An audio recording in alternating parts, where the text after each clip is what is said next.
Gurdeep supple, क्या आप अपनी कन्वीनियंस के हिसाब से विपक्षी खेमे का समर्थन चाहते हैं कि भाई राहुल गांधी की संसद सदस्यता खारिज होती है, घर से निकाला जाए, सारा विपक्ष साथ में खड़ा हो जाता है, भाई संसद के उद्घाटन का बहिष्कार, तो सब लोग हो जाते हैं।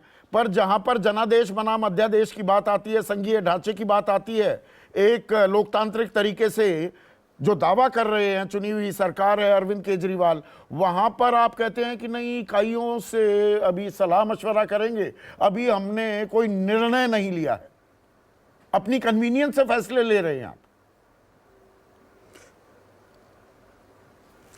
संदीप जी, सवाल दो आपने उठाए, पूछा मेरे से एक, जवाब मुझे लगता है देश दोनों का देखना चाहता है। पहला सवाल कि मोदी जी का जो उद्घाटन करने जा रहे हैं संसद भवन का, नए वाले परिसर का, उसका हम विरोध क्यों कर रहे हैं, मुझे लगता है पहले ज़्यादा जरूरी जवाब वो मैं दे दूं।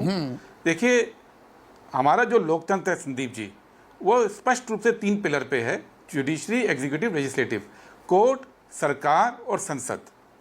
अब फर्ज कीजिए कि अगर सुप्रीम कोर्ट में कोई उद्घाटन होना है और चीफ जस्टिस को ना बुलाया जाए, जजेस को साइड में बोला जाए कि आप बैठ जाइए और प्रधानमंत्री जाके उद्घाटन करेंगे, तो क्या ये देश को स्वीकार्य होगा?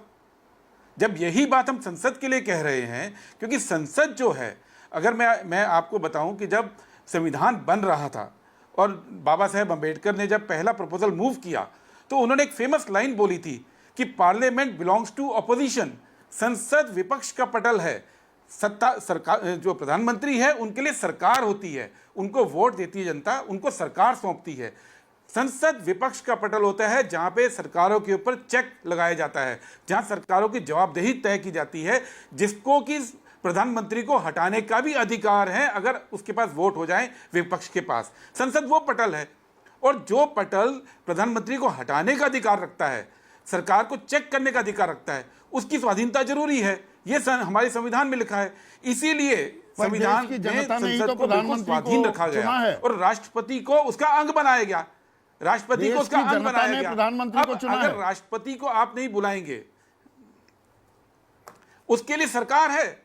जब प्रधानमंत्री जी सरकार चलाते हैं, सरकारी प्रोजेक्ट का जो उद्घाटन करते हैं, कभी किसी ने विरोध किया? आज तक कभी नहीं किया ना।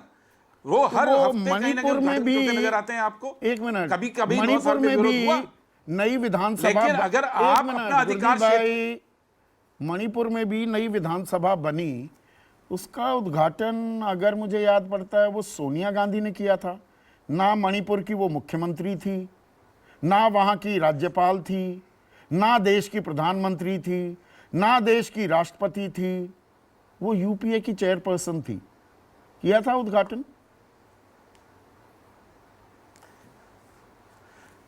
नए संसद परिसर, जितने भी विधानसभा के परिसर बने हैं संदीप जी, उनका उद्घाटन वहां के गवर्नरों ने किया है। अगर साथ में कोई फैसिलिटी बनी है उसके लिए बाकी लोग होते हैं, लेकिन जो मेन परिसर है कभी भी नहीं हुआ है। मुझे नहीं लगता है कि मणिपुर के बात में, मेरे को जानकारी नहीं है, लेकिन हम इस बात को दावे से कह रहे हैं कि यह बात बिल्कुल सच है कि जहां पे भी मेन परिसर का उद्घाटन हुआ है वो इसीलिए गवर्नर पे या अब सुविधा की राजनीति करते हैं क्या? सुप्रीमेसी है, जनादेश का क्या अपमान हो रहा है? मैं सीधा सवाल पूछ रहा हूं।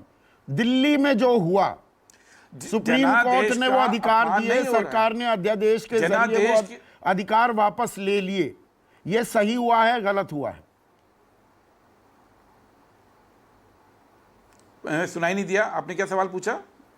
दिल्ली में जो सुप्रीम कोर्ट ने दिल्ली सरकार को अधिकार दिए 11 मई को, 19 मई को अध्यादेश के जरिए सरकार ने, केंद्र सरकार ने वापस ले लिए, सही किया, गलत किया?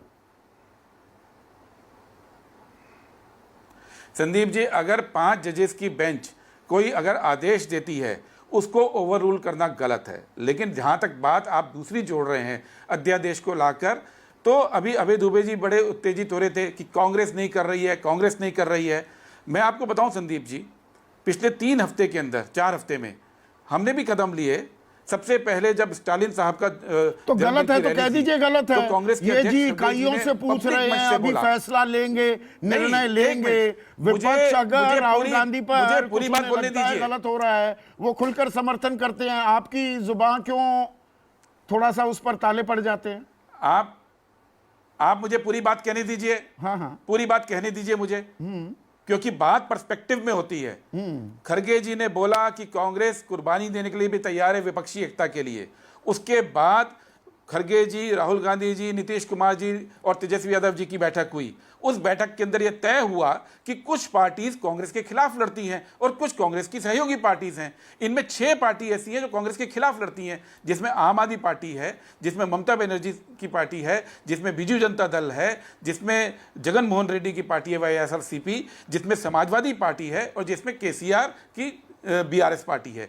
इन 6 पार्टी से बात करने की जिम्मेदारी हुई नीतीश कुमार जी की, और बाकी लगभग 14 पार्टीज हैं उनसे कांग्रेस पार्टी ने बात की। और बातचीत करने के बाद दोबारा परसों बैठक हुई। उस बैठक में तय हुआ, नोटिंग शेयर हुई, एक दूसरे के व्यूज बताए गए और यह तय हुआ कि अब अगला कदम उठाया जाएगा और जल्दी ही एक ऑल पार्टी जो अपोजिशन की मीटिंग है वो बुलाई जाएगी। इस प्रक्रिया को जितनी स्पीड से किया जा रहा है आज की तारीख में, चुनाव को 1 साल है, चुनाव को 1 साल है, तो आप कबूल कर लेते हैं। इनको समर्थन देने की बारी आई तो आप थोड़ा संकोच कर जाते हैं, फिर सब साथ कैसे आएंगे? आप ये बात समझिए, आम आदमी पार्टी का जो इतिहास है संदीप जी, आम आदमी पार्टी का इतिहास कांग्रेस पे झूठे आरोप लगाकर सत्ता में आने का है। आज पूरे देश में पूछ लीजिए कि क्या शीला दीक्षित जी ने कुछ गलत किया था दिल्ली के अंदर? क्या 2G घोटाला हुआ था? क्या कोल का घोटाला हुआ था? क्या निर्भया कांड में जो पूरा बदनाम किया गया था कांग्रेस पार्टी को, वो उचित था? तो ये तमाम झूठ के ऊपर आम आदमी पार्टी चल के आई है। आज हमें उनसे बात तो करनी होगी और बात करने से पहले अपनी स्टेट यूनिट को कॉन्फिडेंस में तो लेना होगा। जो पार्टी कांग्रेस के खिलाफ पूरे झूठे आरोप लगाकर आई, उस पार्टी से आप चाहते हैं कि हम अपने लोगों से जो सुख दुख में कांग्रेस के लिए लड़ते रहे, जो पूरा मतलब भरोसे की कमी साफ दिखाई दे रही है। आम आदमी मैं समझ गया आपकी बात।